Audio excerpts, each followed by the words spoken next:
often process and heal within the IFS framework.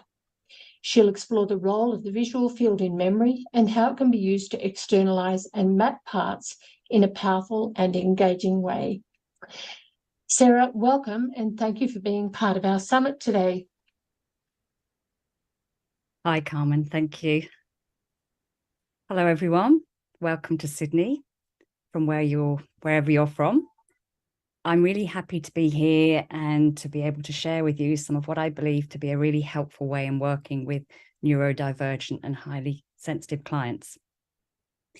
We have an hour today, and I'm aiming to spend about 50 minutes talking so that we can have some time at the end for any questions that may come up. So, reintroducing myself, my name is Sarah, and I'm a psychologist, and I work with mainly neurodivergent population of clients. In addition to the experience I have working with my clients, I also have some personal experience with divergence in my own family. And I myself have lots of sensory sensitivities, as well as a tendency to somatically pick up what people around me are feeling. I've been practicing IFS for a few years now, and have found that many of my clients have great challenges working with a more standard IFS protocol.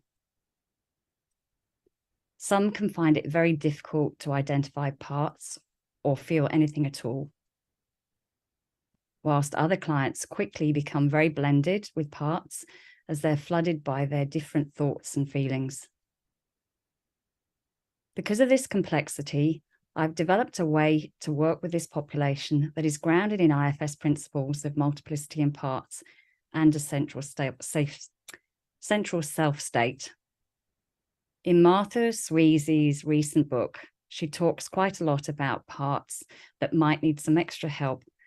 And the way I work is to provide support to parts who need some form of assistance to help them separate and unblend. A bit later on, we're going to do a short exercise, and you'll need a piece of paper and a pen if you'd like to do it. So I recommend that you might like to have some these close by, so we can, when we get to it, we can get on and do it.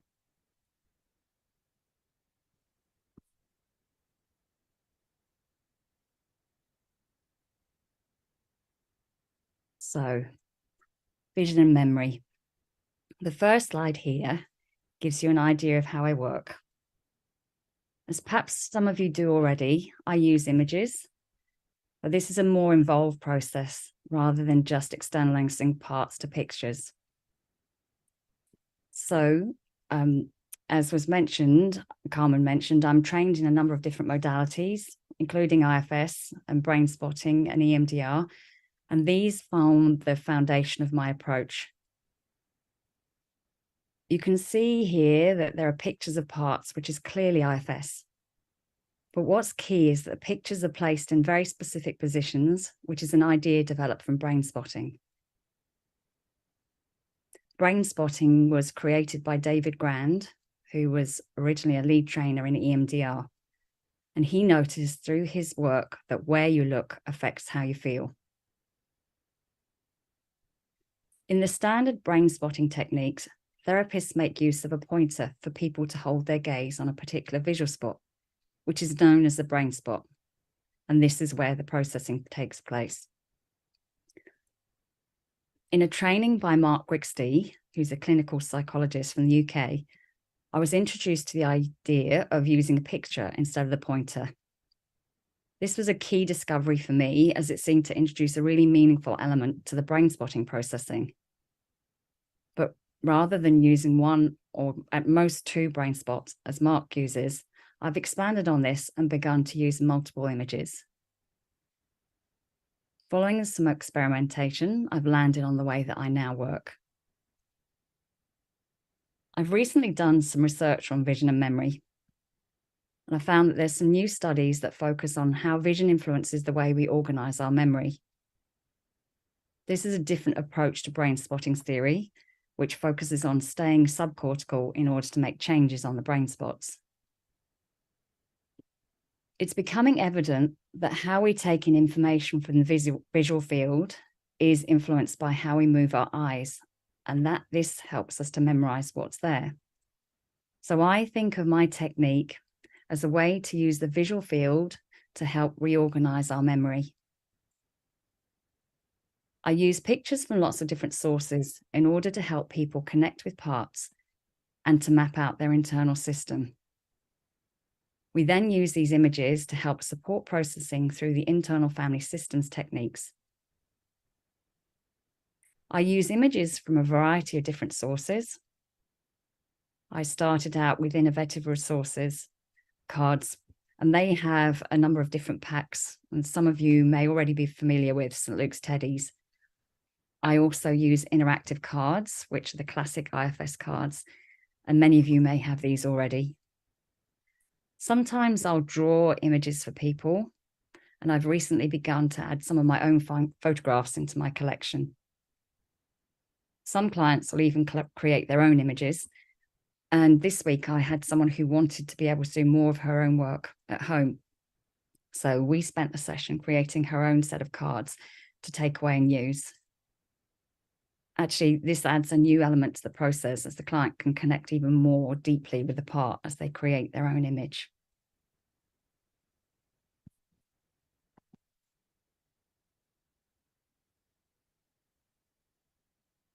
So neurodiversity.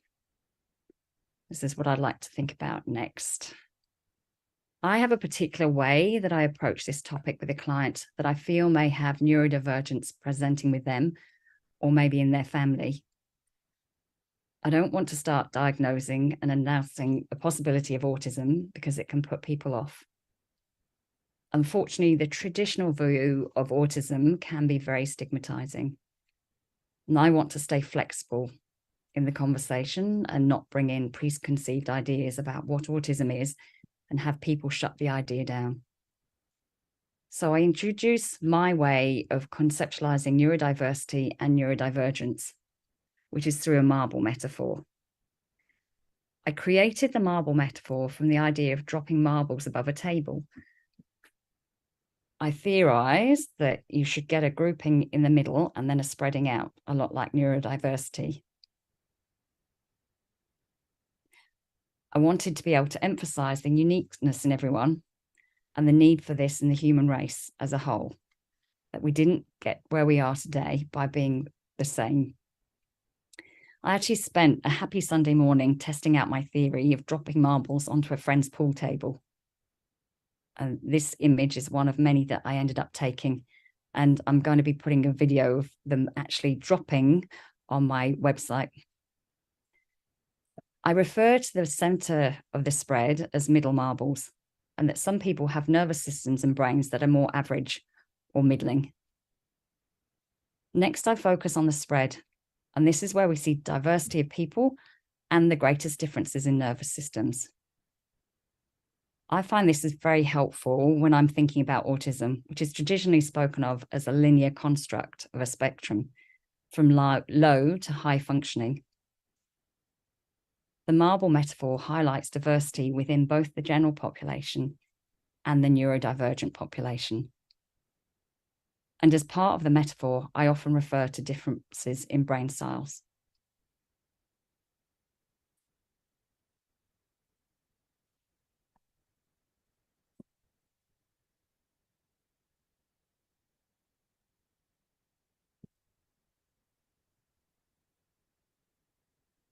So, who are these neurodivergent clients?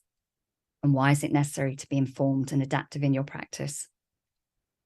I believe having an awareness of neurodivergence is so important because we're living in a world that's actually designed for a neurotypical brain. And the autistic and ADHD brains are fundamentally different. And I think this is likely true for people with high sensitivity. Having a different brain isn't wrong, but it's a bit like being left-handed living in a world designed for right-handers, only with much greater impact.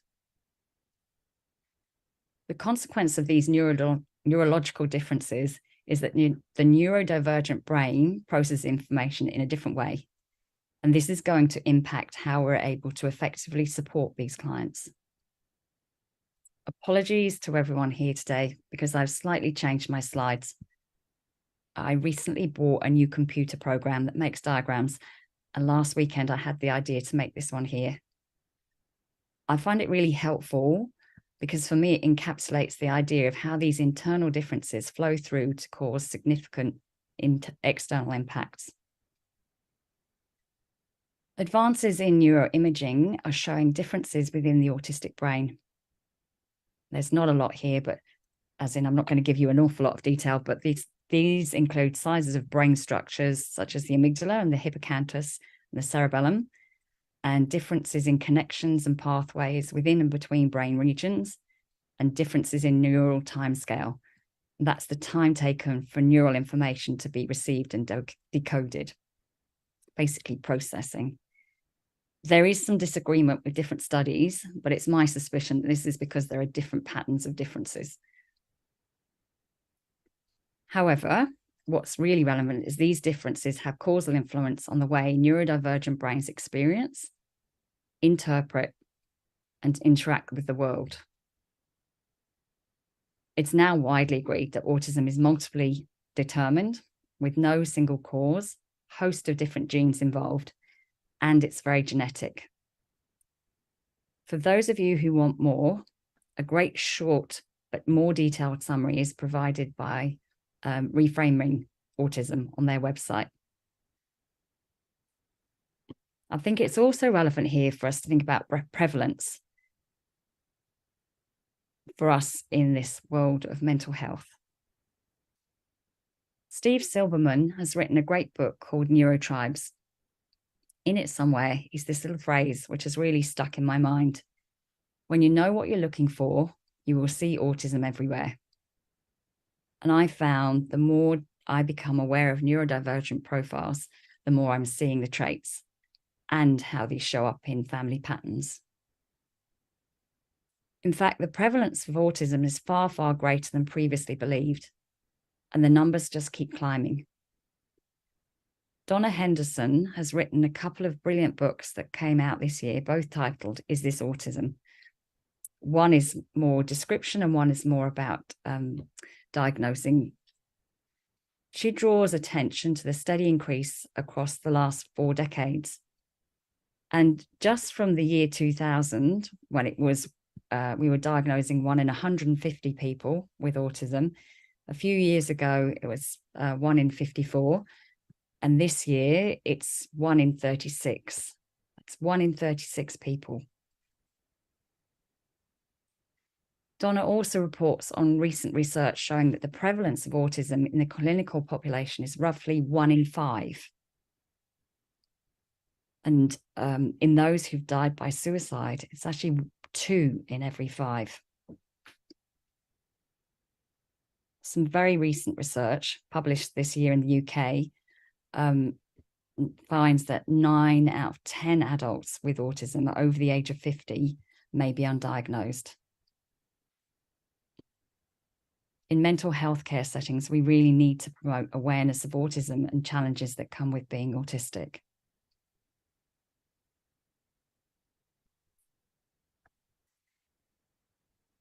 We also need to be aware of masking, which is essentially a neurodivergent person working to appear normal in order to blend in to act as neurotypical. The problem is that to hold the mask can come at a huge cost to the autistic person. For example, you may not be aware that some autistics can spend hours preparing and rehearsing alternatives of possible phrases that they might need to use in a social encounter. One of my autistic clients recently reported to me that when she didn't want to tell someone something was boring, she would just smile because that's what people expect. She has a beautiful smile, and I'm sure that no one suspects that she's anything but happy. And some people mask so proficiently that you'd have no idea that a person was autistic, unless you ask the right questions. This was a few years ago, and when I first met one of my clients, I had a suspicion that her partner may be on the spectrum. I gave her some links to information so she could go and find out for herself and see if she thought it was a possibility. In her next appointment, she told me about the week of tears she'd just had. Not because of him, but because she realized that she was autistic, and it explained so much. Another time we might easily miss an autistic client is when they come and they've experienced significant trauma in their life. The trauma might seem to explain behavioral differences, but it's vital to keep an eye out for neurodivergence, as this adds another and important layer to the client's experience. Unmasking has recently become a huge topic amongst autists, and this is a process that could very well be supported using the IFS lens. For some neurodivergent people, it may be that you need to cover some other areas prior to doing trauma processing work. And there's much complexity that rises out of the interaction of the different needs that an autistic client may present. But we don't have time to go into all of that today.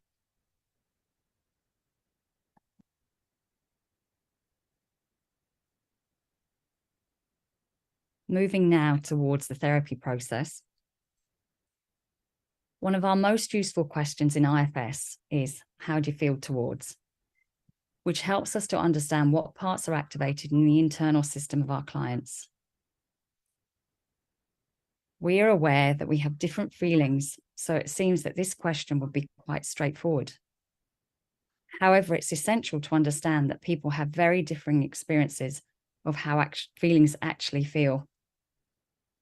As an example, I happened to mention exactly this to someone recently, and he was in total disbelief. He thought that everyone experiences emotions as strongly as he did. And it was a completely new idea to him that people didn't. In fact, neurodivergent people experience great differences in body and emotional sensitivity and reactivity to different stimuli. Referring back to marbles, in the outer spread, some nervous systems can be way more sensitive than the middle marbles, and others have much more muted systems, feeling much less than the average. We, as therapists, have potential to be setting clients up for failure when we ask the question, how do you feel towards? Because this might lead to overwhelm and shame, as we could be asking something they can't do. This can also lead to frustration in us. I heard a story about a client who kept asking the therapist for their opinion and feedback in sessions, and had been doing so for a number of years. Eventually, the therapist decided they were not allowing the client to do the work they needed, changed their approach to get the client to work more out for himself. And the next session, he never showed up. I'm guessing that this client was autistic, and he'd been asking for help because he'd not been able to work out the feeling stuff on his own. This is another wake-up call for us to know who we're talking to and how we can support them. One of the biggest pieces of the puzzle that people may not be aware of is interoceptive awareness. We're generally familiar with the term exteroception, being how our eyes, ears, and other sensory surfaces bring information from the outside into the brain. Interoception is how our brains get information from our insides. Broadly speaking, your interoception system is how your brain is able to monitor and predict what needs to happen for the efficient running of your body. At a very basic level, what resources are needed by which cells.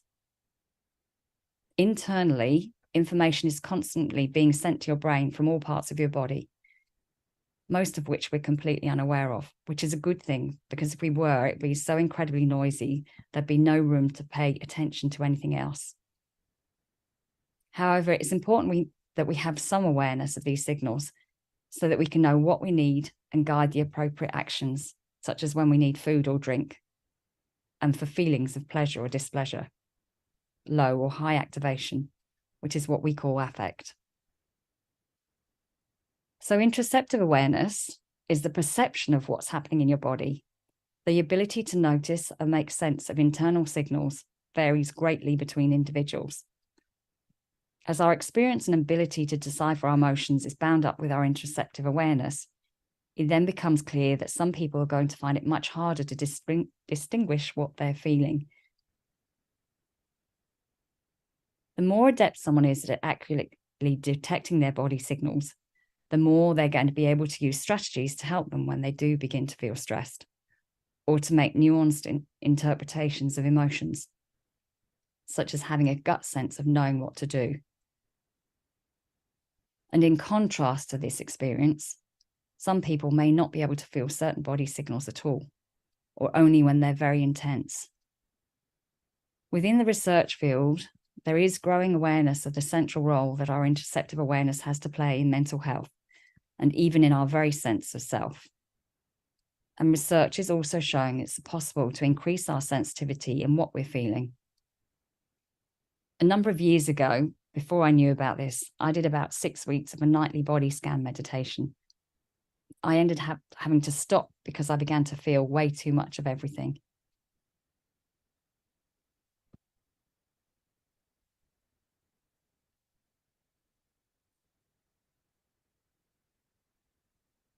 Over time, I've noticed 3 patterns of interoceptive awareness amongst my clients.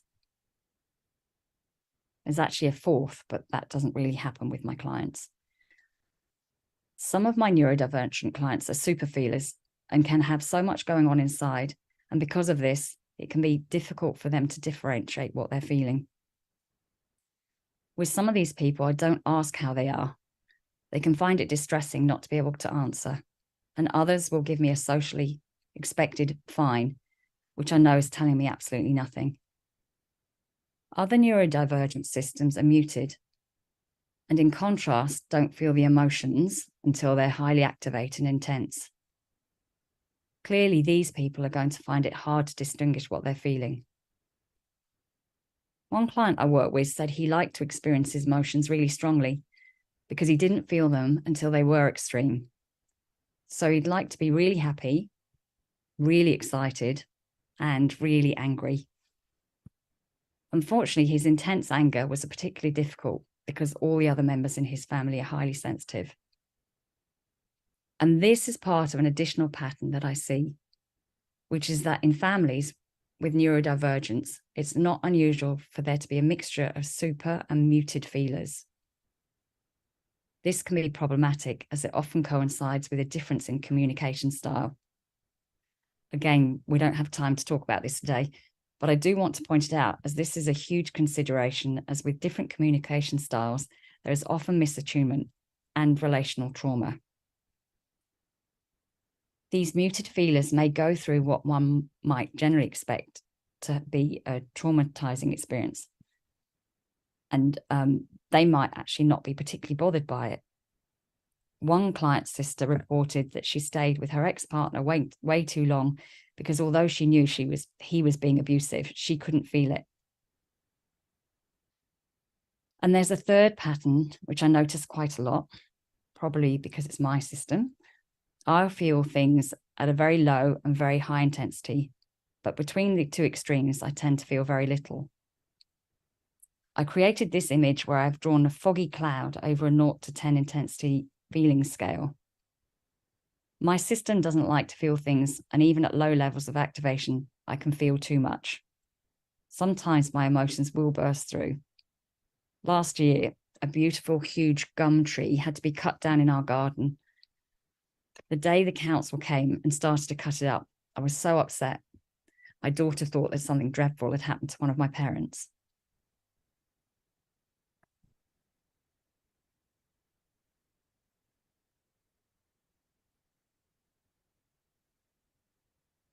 Following on from interoceptive awareness, it's now clear that if you're not going to get the body cues, you may not be able to recognize what you're feeling. So how can we support people that might struggle this way? One way is to use images and the visual field.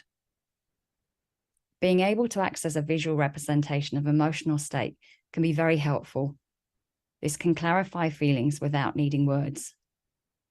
And placing them on the relational space of the board can further support differentiation of the feelings and parts. This board is from a client with a muted systems first session. At the time, he was struggling with a family situation and he thought he might be anxious. After a bit of discussion about what was going on at home, he then said he felt annoyed. And we began with IFS processing, trying to find and focus on this angry part. but he wasn't able to get clear about how he was experiencing it. My next step was to show him a selection of angry images that might fit that part. He was then able to select an image that felt right for him. And a number of clients actually point out that this is really helpful. I got him to focus inside and see if he could notice anything more about this part. He could feel his body slumped over and thought he had a bit of a raised heart rate. The next step was to get him to decide where the images should go on the board. So I get people to think about the part, notice where they feel it in their body, and then as I put it onto the board, I ask people to notice where that feeling intensifies. Some people very quickly tune into where they feel the part should go. This client didn't. I held up the card around each corner of the board, and he felt absolutely no difference between the different positions, which is probably not surprising given that he struggled to feel the part to start with. So then I switched tactics and brought out a yawning card. What is the yawning card, I hear you ask? It's literally a card with a yawning image. And what happens is that people will yawn when the card is placed in the right position on the board. And this position is actually quite predictable. In a moment, I'm going to invite you to experience a yawning part. But for now, this is what happened next. With my back to him, I put the card on the board at the place where I thought it would likely sit. I turned around to ask him if he could feel anything, and he was already mid-yawn. Once we'd established the position of this card, he was able to work out where his angry part should sit on the board. We talked some more about his situation, and as we identified different parts, he was able to notice where to put all of these images out on the board. By the end of the session, he reported feeling much calmer and much more settled. And you can see here that we're already mapping out his system. Another client recently said that she found working in this visual way helped her in seeing herself and her emotions. Nancy Wonder writes in IFS New Dimensions that mapping is a powerful tool which helps parts to differentiate. And Dan Siegel, the renowned professor of psychiatry in the US, suggests that differentiation is a critical first step in processing.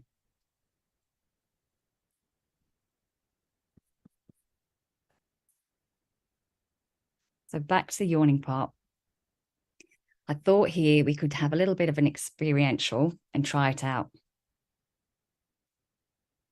So those of you who'd like to try this, on a piece of paper, can you draw a quick sketch of this yawning image?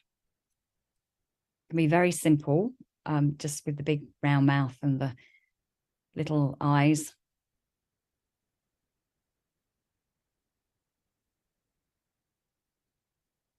And Carmen, I wonder if you can give me a little bit of feedback as to when you've managed to draw your image.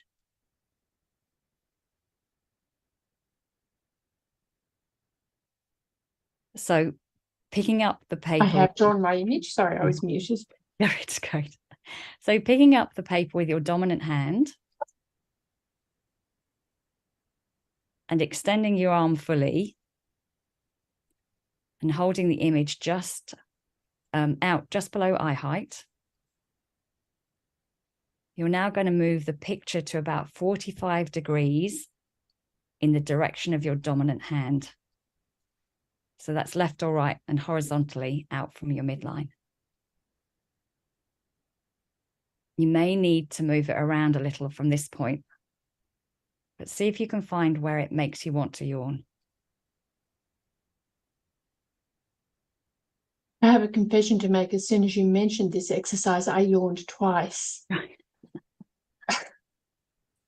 Yawning is quite fascinating. I'm going to share a little bit more about it.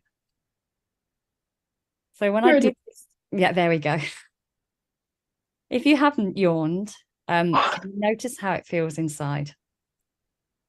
When I did this with Jackie, who some of you might have just seen on the previous presentation, her feedback was that she felt tired, clearer, more here, quieter in the mind, and more sensory aware of the birds outside the window and the warmth of the air. If you haven't yawned yet, you could try having a quick stretch. You may then yawn, or you could repeat the process and see if you can find it. If you can't connect to the yawning part, there are a couple of things that may be happening, which I won't go into now, but so far I've yet to find someone I can't get to yawn. So there are a number of reasons behind why I focus on the yawning part. And the first we've seen is it can help people orientate to where the parts sit on the board. And being focused on the body, it can help keep intellectual parts at bay, who can have a tendency to want to work out where a part should sit. Another reason for a yawning part on the board is that a yawning can help the body to downregulate and help release the system, a bit like a kettle letting off steam. And here you can see my cat doing a huge yawn. The animals regularly yawn when they're settling down to rest.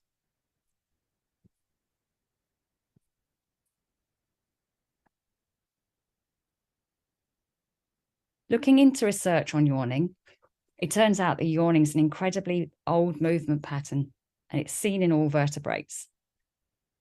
It's fish, birds, mammals. Yawning has two forms.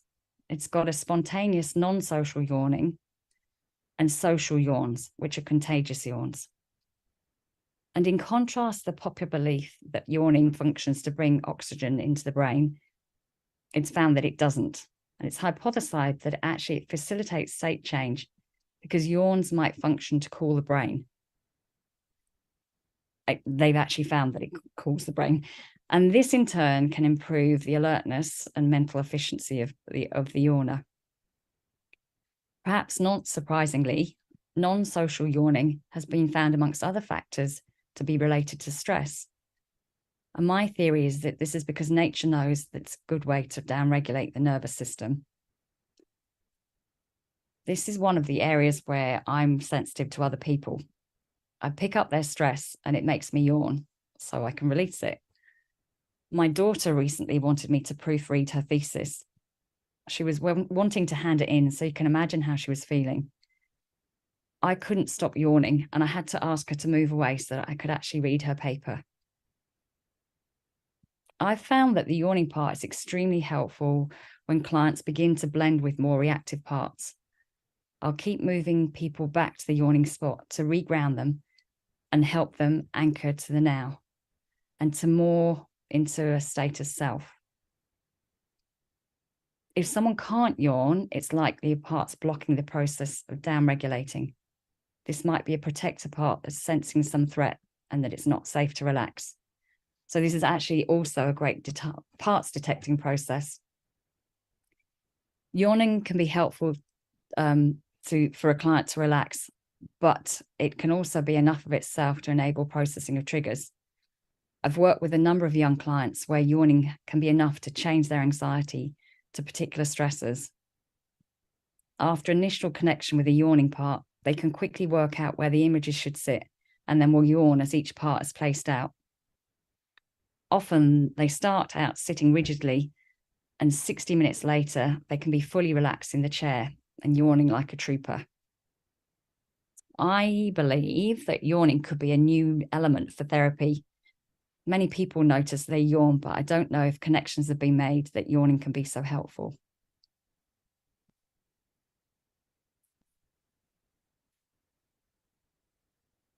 My IFS therapist has been very open and supportive of me using my part cards to help with my work. Here's a card set that we created during one of my sessions, my yawner being a key partner. And for those of you who know me, my intellectualizer and fix-it parts are super protectors.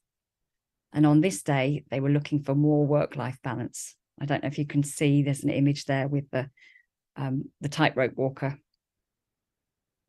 You can see also there's a sad part hidden down below.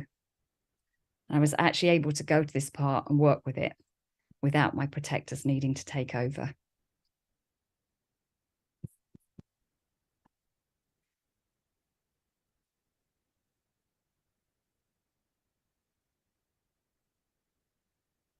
This is from one of my clients who has a very busy mind. When we started working, she was struggling with so much, and one of her greatest fears was that no one would ever be able to help her. She couldn't identify what she was feeling, and she had lots of OCD thought patterns that kept looping and keeping us busy. It did take a while to unpack her system, and finally we acknowledged that she has a classically ADHD brain. She's now on medication, and working this way has enabled her to tune in to her system and her different parts. We often add words to her images. It's well known that naming feelings often helps the brain to calm down. But I think what we're doing here is adding more acknowledgement and validation to what's happening for the part. If you're familiar with ADHDers, you may know of the issue they have with boredom. And you can see that this client's parts were struggling with boredom and more boredom. The client has recently found it helpful. The client has found it really helpful to sort out what's been going on in her system and have a new state of separation and understanding.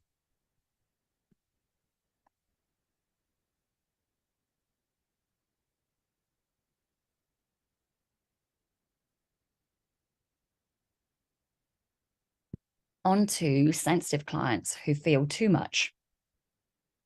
A while back, I was working with a young, almost qualified therapist who came to me saying that she didn't know what she was feeling. I was curious because she seemed highly intuitive, and I was quite surprised that she didn't know what she was feeling. We spent some time getting to know her parts, and she had many strong somatic experiences as we went towards them. After a few sessions, she wanted to prepare for a conversation that she knew was going to be very difficult. Even thinking about the conversation immediately set off strong somatic symptoms. I had an idea that because of this high sensitivity, to help her be able to process the memory, I could try and keep her in a very low state of activation. I suggested this to her and asked how low she felt would be helpful. She suggested lower than 4 to 5. We set up the position of the conversation part with the yawning part and a number of other parts. So the conversation part here is that little orange one. It's anxious. So we set up some other parts around that I know can be really helpful in keeping people calm. You can see here there's a sky and a beach and a compassionate bear in the center. I find that these can help people to come into a calm and centered self state, to step back, to separate and be curious. As soon as this client began to feel somatic symptoms, I got her to look at these images. We processed the memory, constantly checking in and keeping her calm. At the end of the session, she realized the reason that she didn't know what she'd been feeling was because her parts dissociated at anything above a 4 to 5.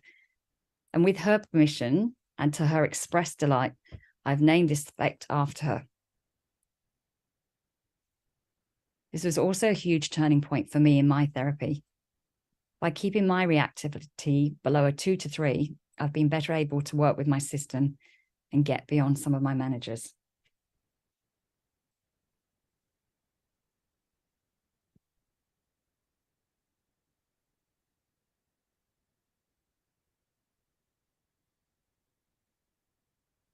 So I find this way of approaching therapy is very helpful for highly sensitive clients who often have super avoidant protectors. This board is from a client with a history of complex trauma. He feels his exile so intensely that he finds it extremely hard to go anywhere near them. Before we started working with the pictures, this client would spend most of the session with the storyteller part, recounting episodes from his past.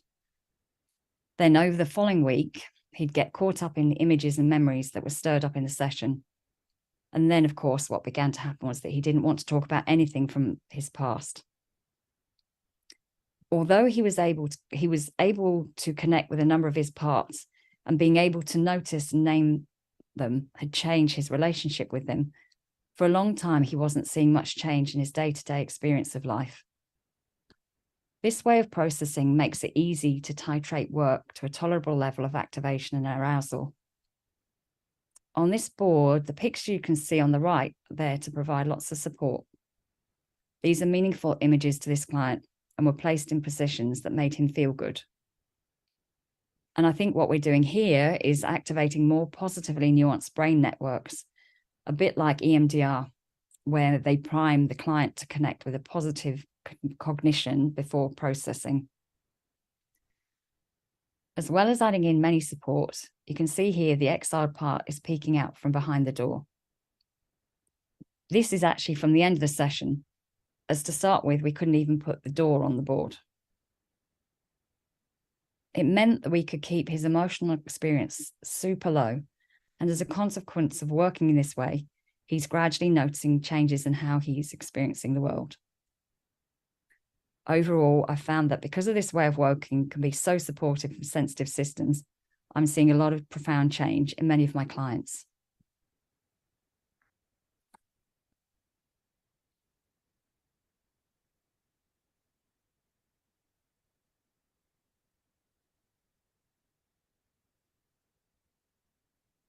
These images are drawn by one of my younger clients during a session we did during COVID. He was at home, and as we met each of his parts, he would draw them out and then get his mum to put them up on the wall. He has a very sensitive system, and he knew exactly where he wanted the parts to go, and he would tell her, left a bit more. And then every time they hit the right spot, he would do a massive yawn. You can see how he had quite a number of parts that were activated. Having all the images laid out works really well at keeping track of the system and means that we don't lose sight of any of the parts. And this can be especially helpful if there are multiple parts involved. And then at these times, we and the clients can often get lost. Another client that came in recently was not in a good space at all. To start with, she needed to talk through what had been going on, because what was happening was complex and triggering a number of her exiles. We gradually tracked all the different parts, one by one, meeting them, noticing its hopes and fears, how it felt in her body, and then placing the parts on the connected spots. Once the process had unfolded, we had 24 different parts out on the boards, table, and around the room. Clients often find that having the whole system laid out is very helpful. It can be really easy to understand why parts are doing what they're doing and how they're all connected. And this in itself can be very settling. This day, we didn't do any work with exiles, but the process of setting up the parts in the right places is so inherently validating, that it can be massively down-regulating to the system. We're connecting to the parts and placing them on board. It slows the processing right down and prevents us from going too fast. After we'd finished, the relief on her face was palpable. Her comment was that she felt like a new person. She actually hadn't slept for the week before either. The boards you've seen so far are from working with my clients online. This photo gives you a glimpse into my office environment.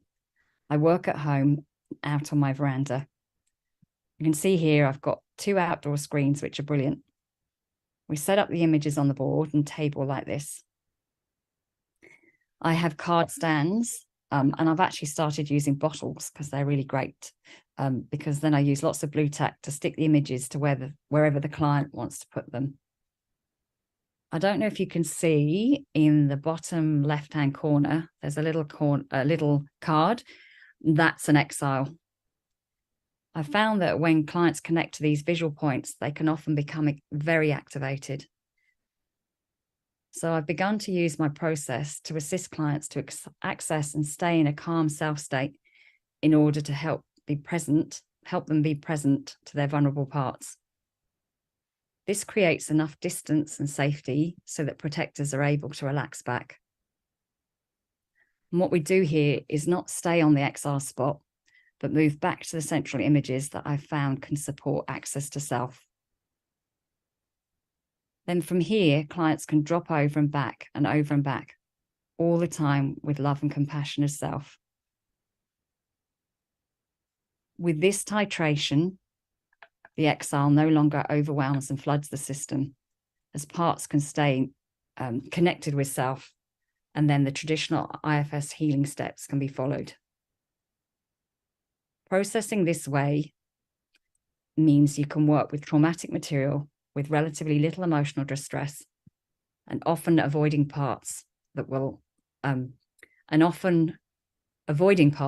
allow us to go to exiles that the system might otherwise block. For me, this is another strength of the approach. It's so supportive that you can do work with that with other techniques can in itself be quite traumatizing.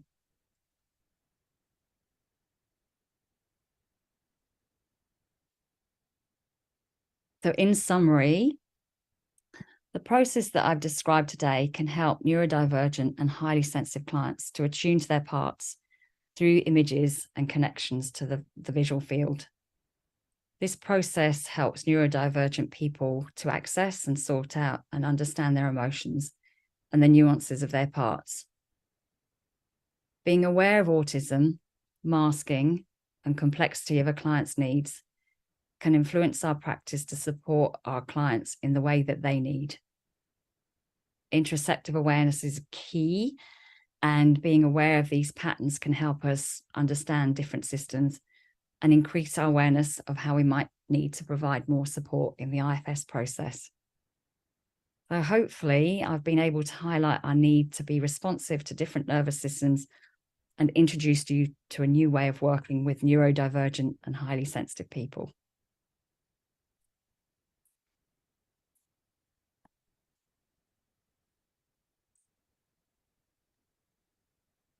Hi, Sarah. We do have some questions here. Yeah. Let's see now. Someone has asked, how do these visual tools work in those with aphantasia, lack of or less sentient visual processes? Well, aphantasia, from my understanding, is internal. So it would be really helpful because you're providing them with visual cues to support them. So, I've got lots and lots of different parts and packs or drawing. So it's really, really supportive. Although I have to say, I haven't worked with someone with this kind of concern, but yeah, I can only imagine it would be really helpful. Thank you. Someone else has asked, what are your thoughts about working with clients who suspect they are neurodivergent but do not have or can't get a formal diagnosis? Does practice change depending on whether a formal diagnosis is present? Good question. And I would say absolutely not. Many autists now, they self-diagnose. They're the person who's expert on their system. And the processing of diagnosis is somewhat, unless you have a really sensitive person who's making the assessment, they can often miss people who are very good at masking. And because autism is such a, it's the more we understand it, the more nuanced we understand the presentation, the more that the diagnostic, the criteria are good, but you have to have a really, really good understanding of it. So it can be very difficult to get a diagnosis when a person may be quite blatantly autistic or have an autistic brain. So no, and most of my clients don't have a diagnosis, but we quite quickly can work out that their brain is processing things differently. Right, thank you. And there's a similar question here. Someone has asked, if someone has self-diagnosed themselves as autistic or ADHD, do you agree with their self-diagnosis and use those labels? That's where I like my marble metaphor. If they choose to use the labels, then I'll use them. But if they don't choose to, then I wouldn't. We talk about a brain style. Yeah, it's really up to the person. This should be very client-centered and work with, you know, some autists don't like to call themselves autistic or to tell people, and other people like to be very open about it. It's a very personal. Great. Okay, thank you. Another person has said, wow, is your work on the veranda online or in person? I'm interested due to immunocompromised clients and think it's a great idea. So my online work is on this board that I've got behind me. Out on the veranda is where we do face-to-face work. Yeah, and I started it in COVID because clients wanted to keep seeing me, and I didn't want to catch COVID, and I didn't want them to be catching anything from me and passing things on. And it's just stuck. And people love it because it's outside for neurodivergent people as well, because it's in outside. There's no bright lights. There's often not smells that you can get from indoors. Like it's a great place to work, and it's very, very calming. And there's the added benefit that when the neighbors are doing their gardening, whatever, with the loud machinery, it often brings people back to the moment and stops them from getting lost in parts. So yeah. Thank you. Another question, is the board rebuilt with the client in each session? So it depends. So for some people, if we've got ongoing work, I would put the boards back up.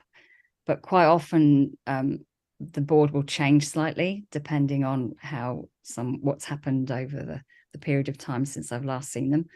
And sometimes they'll come in and they'll have something completely different. So again, it really depends on the client, but sometimes we do put them back up. And there's some of the basic ones, like their relaxation sort of self support places, I'll use the same cards unless they want to choose something different. So yeah.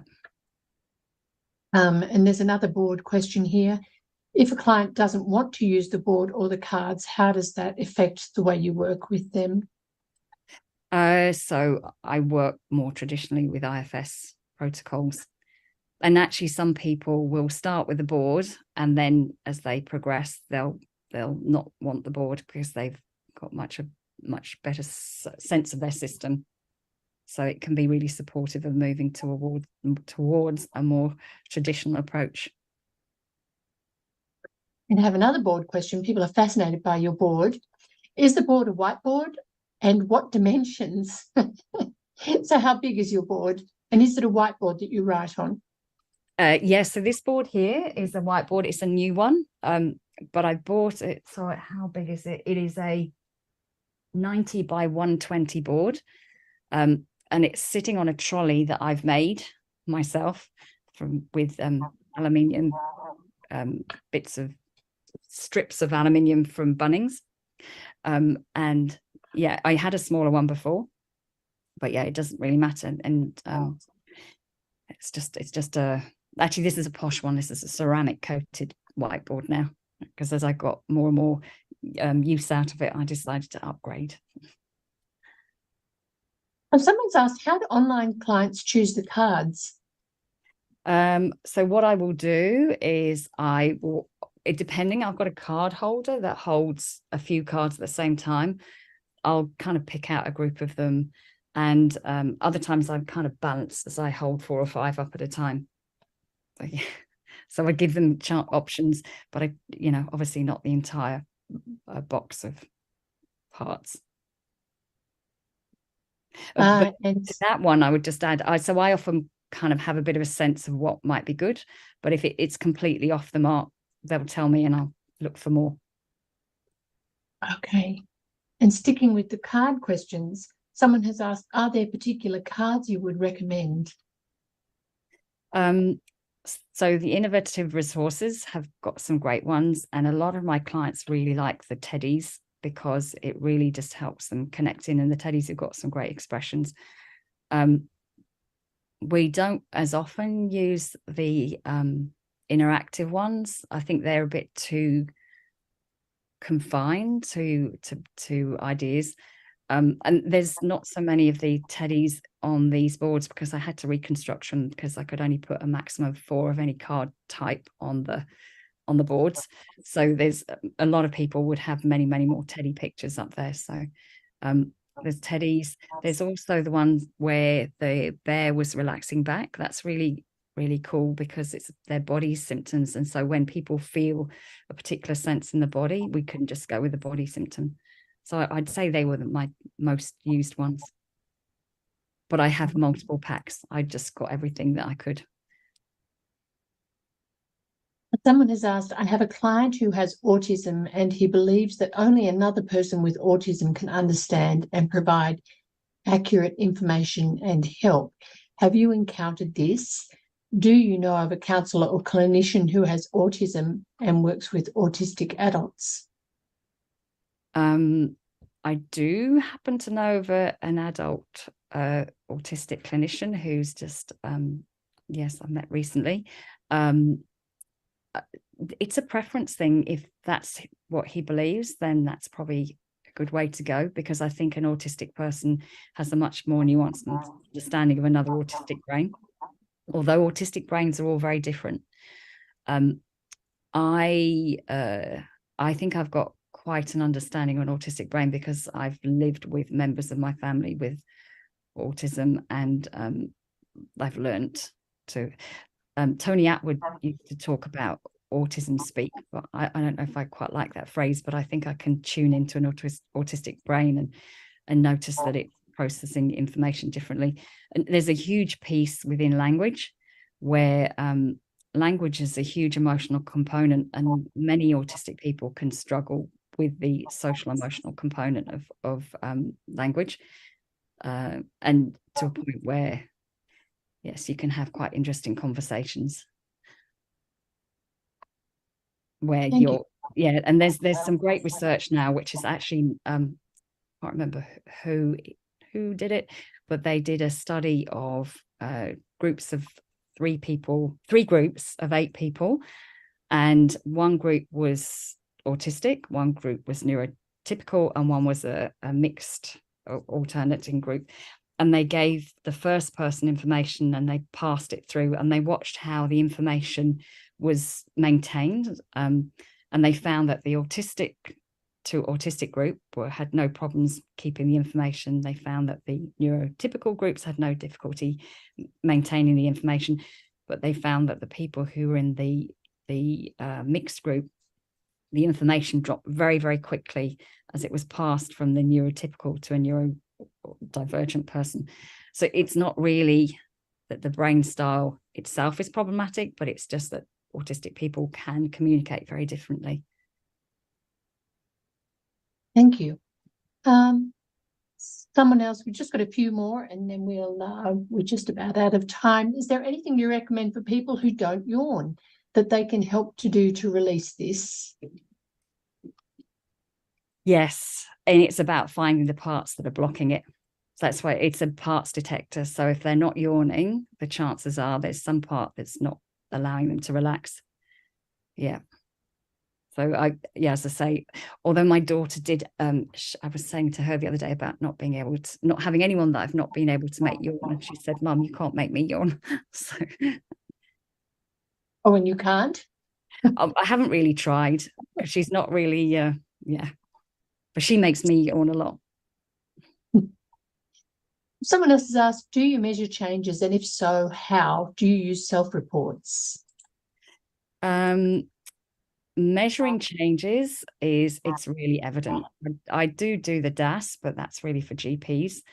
But I have people come back and they are interacting with the world so differently that there's actually no way that you can't actually see the change. Yeah.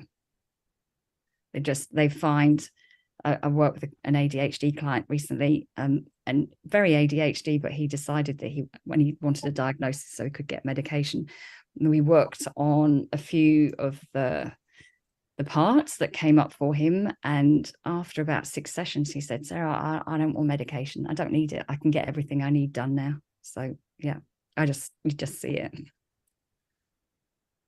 Sarah, we've just got time for a couple more quick questions. One person has asked, in talking about different communication styles, I'm curious, if you don't ask your super feeler clients, how are you feeling? What is your opening question to them or way to check in with them? I will say hello, and then I'll look at them for a moment, and then it'll be what's on your mind today. Yeah. And even that can be quite difficult, but that usually brings out an answer. And just finally, there's a question about the slides. So I noticed that at the beginning you mentioned that you had added some things to your slides. Will you be sending in an updated slide set so that we can send them to the participants? I absolutely will. Yes. Great. Yeah. Fantastic. Thank you. Well, that's all we have time for. I know there are some other questions we're not going to be able to get to, and I just want to say to all of you, thank you for your questions and for your participation in this session. And Sarah, thank you as well for contributing to this IFS Therapy Summit. We really appreciate it. Pleasure. Thanks, Carmen. Thanks so much. Thank you, everyone.